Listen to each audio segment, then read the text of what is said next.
So I did it, and it went really well. I mentioned before that my PCP was really good and I trusted him a lot, and I made the right call there.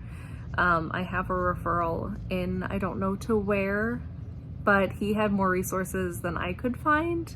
I found a couple online a while ago, but the closest one was 2 hours away. One of them was online, and I don't know about that one. It made me really uncomfortable.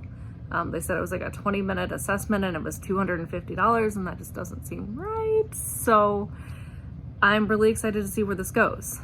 But just for my experience, he asked the right questions. And I know that sounds silly, but it's really important.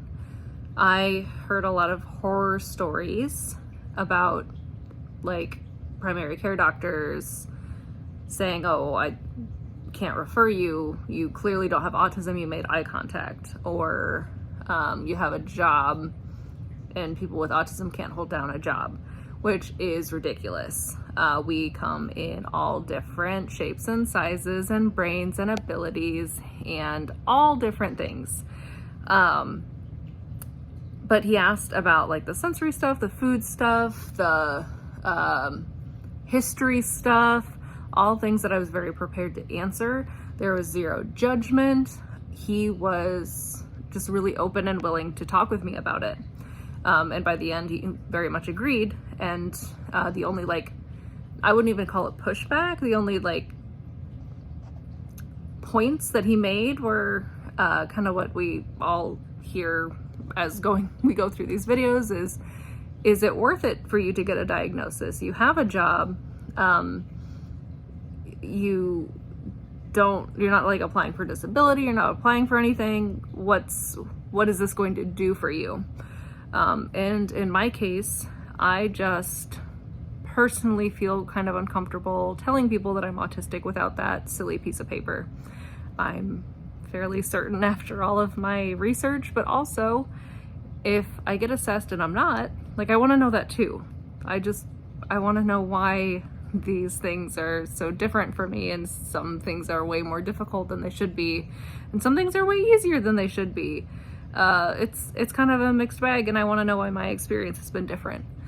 But I just kind of wanted to update, and if this is something you're pursuing, I want to give you kind of a step-by-step, I don't want to say guide, but honest experience of what I go through in the moment. Like I said in the last video, I don't know if any of this will go anywhere or be posted ever, but I want it recorded just in case something interesting comes out of it.